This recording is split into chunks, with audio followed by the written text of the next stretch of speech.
여러분, 침실에 들어섰을 때 가장 먼저 느껴지시는 건 무엇인가요?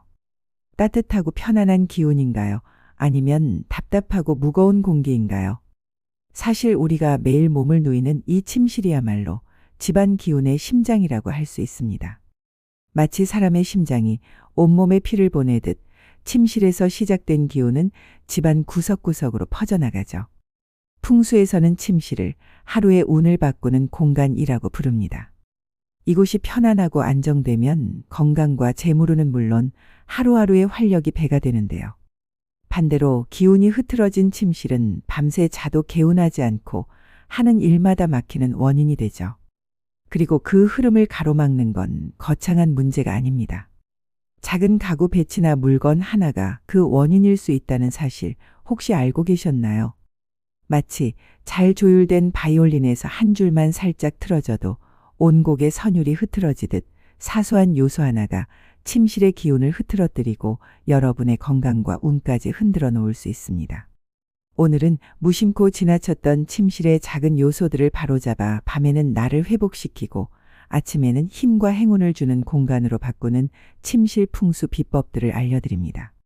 작은 변화지만 그 힘은 하루의 시작과 끝은 물론 운의 흐름을 뒤바꾸고 재물운까지 끌어올릴 수 있습니다. 지금부터 말씀드리는 방법을 하나씩 실천해 보시면 오늘 밤부터 달라진 기운을 느끼실 수 있을 거예요. 시청하시기 전 구독과 좋아요를 한 번씩 눌러주세요. 여러분이 주신 큰 정성에 대한 감사의 의미로 앞으로 여러분의 인생과 가족 모두에게 끊임없는 행운이 오길 정성을 다해 기원드리겠습니다. 감사합니다. 첫 번째, 운을 바꾸고 재물운을 끌어올리는 침실 비법은 침대 머리 방향을 올바르게 두는 것입니다. 혹시 여러분의 침대 머리 방향은 지금 어느 쪽을 향하고 있나요? 만약 침대가 없으시다면 평소에 주무실 때 머리를 어느 쪽으로 두고 있는지만 떠올려 보시면 됩니다. 아마 대부분은 특별히 신경 쓰지 않고 그냥 벽 쪽으로 머리를 두고 주무셨을 거예요. 그리고 풍수에 관심이 조금 있으신 분들은 머리를 동쪽이나 남쪽으로 두고 북쪽은 피하신 경우도 있을 겁니다. 대부분의 풍수 전문가들은 머리를 동쪽이나 남쪽으로 두고 북쪽은 피하라고 이야기합니다. 그 이유는 동쪽은 양의 기운의 결정체인 태양을 가장 먼저 맞이하는 곳이고 남쪽은 하루 중 가장 강하고 뜨거운 해를 오랫동안 받을 수 있는 방향이기 때문입니다. 그래서 예전에는 집을 지을 때 이런 방향을 많이 선택했죠. 같은 이유로 잠자리의 머리 방향도 동쪽이나 남쪽으로 두면 태양의 양기를 받을 수 있어 좋다고 전해집니다. 반면 북쪽에 머리를 두면 좋지 않다고 하는 이유는 예로부터 북쪽은 고인의 머리를 두는 방향이었기 때문입니다. 우리 조상들은 무덤을 만들 때 보통 햇볕이 잘 드는 남향으로 방향을 잡았습니다. 그렇게 하다 보니 무덤에 있는 고인의 머리가 자연스럽게 북쪽을 향하게 된 것이죠. 즉, 산 사람과 죽은 사람을 구분하려고 일부러 북쪽으로 머리를 두었던 것은 아닙니다. 옛날 집들은 대체로 햇빛이 잘 드는 동남쪽에 창이 나 있었기 때문에 그쪽으로 머리를 두고 자면 아침 햇살을 자연스럽게 받을 수 있었습니다. 그래서 침대 머리를 동남쪽으로 두는 것이 좋은 자리로 여겨졌던 거죠. 하지만 요즘 아파트는 구조가 많이 달라졌습니다. 모든 집이 동남쪽으로 창이 나 있는 것도 아니고 침실이 벽으로 막혀 햇빛이 잘 들어오지 않는 경우도 많은데요. 이런 경우라면 굳이 동남쪽을 향해 머리를 둘 필요는 없습니다. 정리하자면 침대 머리 방향은 동서남북의 방위보다 창문과 출입문의 위치가 더 중요합니다. 가장 좋은 자리는 방문을 열고 들어왔을 때 대각선으로 보이는 벽 쪽입니다. 그 벽의 왼쪽이나 오른쪽에 창문이 있다면 더더욱 좋은 자리입니다. 반대로 절대 피해야 할 방향도 있어요. 바로 화장실을 바라보는 방향입니다. 화장실은 물을 자주 사용하는 공간이라 음기가 강한데요. 만약 머리를 화장실 쪽으로 두면 잠자는 동안 이 음기가 계속 몸속으로 들어와 회복을 방해하게 됩니다. 그렇게 되면 아무리 오래 자도 개운하지 않고 다음날 하루 종일 피로하고 무기력해져서 일의 흐름도 잘 풀리지 않을 수 있습니다. 혹시 집 구조상 어쩔 수 없이 침대 머리가 화장실 문과 마주보는 경우라면 커튼이나 발을 설치해 화장실의 기운이 직접적으로 들어오는 것을 막아주는 것이 좋습니다. 이렇게만 해도 음기의 흐름을 어느 정도 차단할 수 있어 훨씬 편안한 수면 환경을 만들 수 있습니다. 두 번째, 운을 바꾸고 재물운을 끌어올리는 침실 비법은 침실에 달력을 걸지 않는 것입니다. 달력은 일년의 모든 시간과 계획, 기록을 담고 있어 집안 물건 중에서도 생기가 매우 강한 물건입니다. 풍수에서는 이런 강한 생기가 침실의 차분하고 안정적인 기운과 어울리지 않는다고 여기는데요. 침실은 하루의 피로를 풀고 회복 에너지를 채우는 공간인데 달력의 강한 시간 에너지가 이 흐름을 깨뜨릴 수 있기 때문입니다. 특히 잠자는 동안은 외부의 기운을 차단하고 몸과 마음을 재충전하는 시간입니다. 그런데 달력이 머리맡이나 침실 벽에 걸려 있으면 이 강한 생기가 회복해야 할 에너지를 흩어지게 하거나 흡수해 버릴 수 있습니다. 또 달력은 시간이 흘러가고 있다는 무의식적인 압박감을 주어 심리적으로도 긴장감을 만들 수 있어요. 마치 마감 날짜가 다가오는 일을 계속 떠올리게 되는 것처럼 달력은 마음을 조급하게 만듭니다. 따라서 달력은 침실이 아닌 거실, 서재 또는 활동적인 공간에 두는 것이 좋습니다. 또 달력과 마찬가지로 침실에 시계를 두는 것도 풍수적으로 좋지 않은데요. 시계는 끊임없이 시간의 흐름을 알리며 기한과 제한을 상징하는데 이는 무의식적으로 압박감을 주어 깊은 휴식을 방해할 수 있습니다. 특히 큰 시계는 그 존재감과 틱탁 소리로 인해 에너지의 흐름을 깨뜨리고 재물운은 물론 부부의 화합과 건강운에도 부정적인 영향을 줄 수 있어요. 이런 이유로 안방에는 시계를 두지 않는 것이 가장 좋으며 꼭 필요하다면 작은 시계를 눈에 잘 띄지 않는 위치에 두고 알람 기능 정도만 활용하는 것이 풍수적으로 안전합니다. 세 번째, 운을 바꾸고 재물운을 끌어올리는 침실 비법은 잠잘 때 머리 위에 아무것도 두지 않는 것입니다. 잠자는 동안 머리 위 공간은 기운이 가장 맑고 편안하게 흐르는 자리입니다. 그런데 침대 프레임 위나 머리맡 선반에 핸드폰, 책, 안경 같은 소품을 올려두면 이 물건들이 마치 주인의 머리를 계속 누르고 압박하는 것처럼 숙면을 방해할 수 있어요.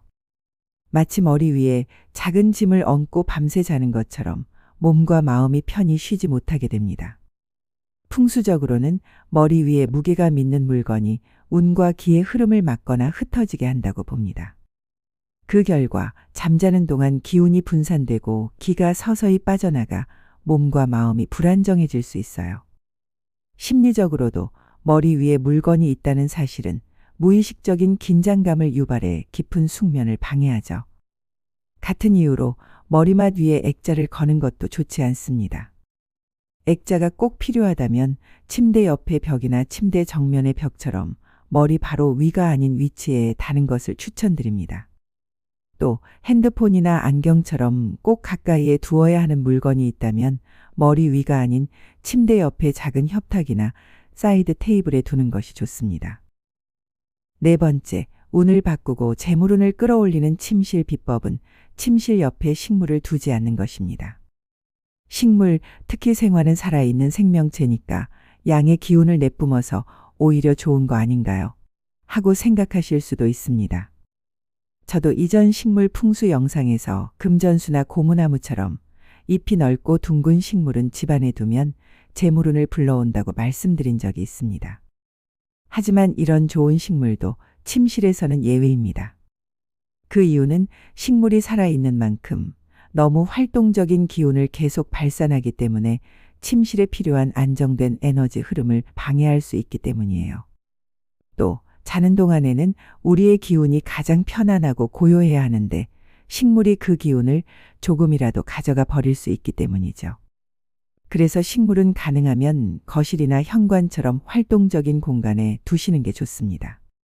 만약 공기 정화를 위해 침실에 두고 싶으신 거라면 식물 대신 작은 공기청정기를 활용하시는 것이 훨씬 효과적이고 건강에도 좋습니다.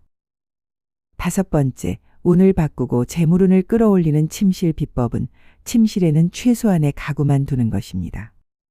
침실은 하루 동안 지친 몸과 마음을 쉬게 하는 휴식 공간입니다. 그런데 이곳에 이것저것 잡다한 가구나 물건들을 많이 두면 방 안에 기가 흐르다가 물건에 부딪혀 원활하게 순환하지 못하게 됩니다. 마치 물이 돌과 장애물에 가로막혀 흐름이 느려지고 탁해지는 것처럼 기운도 막히고 정체되어 침실 전체가 답답해질 수 있어요. 반대로 침실이 깔끔하고 장애물이 없다면 기운이 방 안을 부드럽게 순환하며 긍정적이고 활기찬 에너지가 공간에 가득 차게 됩니다. 그 에너지가 잠자는 동안 내 몸과 마음에 고르게 흡수되어 아침에 개운하게 일어날 수 있는 것이죠. 그래서 침실 안에 TV, 책, 휴지통, 선반처럼 에너지 흐름을 방해할 수 있는 물건이 있다면 과감히 치우는 것이 좋습니다. 마지막으로 운을 바꾸고 재물운을 끌어올리는 침실 비법은 침실에 맞는 조명을 사용하는 것입니다. 많은 분들이 안방 조명은 밝을수록 좋다고 생각해서 천장에 큰 형광등이나 LED 등을 설치하곤 하시죠. 하지만 침실은 거실처럼 활동적인 공간이 아니라 하루의 피로를 풀고 몸과 마음을 회복하는 온전한 휴식 공간입니다. 그래서 밝고 강한 빛으로 에너지를 계속 발산시키기보다 늘 따뜻하고 아늑하며 편안한 기운이 감도는 분위기로 만드는 것이 좋아요. 형광등처럼 강하고 직선적인 빛보다는 호텔에서 자주 볼 수 있는 스탠드 조명이나 간접 조명 위주로 사용하는 것이 훨씬 더 좋습니다. 이때 조명의 색은 차가운 흰색보다는 따뜻한 노란빛을 선택하면 안정감과 포근함이 커집니다. 또한 밝기 조절이 가능한 조명을 사용하면 상황에 맞춰 빛의 강도를 조절할 수 있어 더욱 좋습니다. 취침 전에는 조도를 낮춰 몸이 자연스럽게 휴식 모드로 전환되도록 하고 아침에는 조금 밝게 하여 부드럽게 기상할 수 있도록 조절하는 것이 좋습니다. 조명의 배치도 중요한데요. 빛이 머리맡을 직접적으로 비추기보다 벽이나 천장을 향해 간접적으로 퍼지도록 하면 시선과 마음이 한결 편안해집니다. 오늘 소개해드린 6가지 풍수 비법은 결코 어려운 것이 아닙니다. 그저 침실 안의 작은 요소를 바꾸고 불필요한 것을 정리하며 기운이 잘 흐르도록 해주는 것뿐이죠. 하지만 그 작은 변화가 여러분의 건강과 재물운 그리고 하루의 활력까지 크게 바꿔놓을 수 있습니다. 풍수는 단순히 미신이나 인테리어 방법이 아니라 조상들이 자연과 함께 살아오며 터득한 우리 삶을 더 편안하고 안정되게 만드는 지혜입니다. 오늘 알려드린 방법을 하나씩 실천해 보세요. 그러면 어느 순간 아침에 눈을 뜰 때 몸이 한결 가벼워지고 하루의 시작이 달라져 있는 여러분을 발견하게 될 것입니다. 여러분의 침실이 편안한 쉼터이자 좋은 기운이 머무는 행복한 공간이 되길 진심으로 바랍니다. 끝까지 시청해 주셔서 감사합니다. 다음 시간에도 유익한 풍수 이야기로 찾아뵙겠습니다. 오늘도 복된 하루 보내세요. 감사합니다.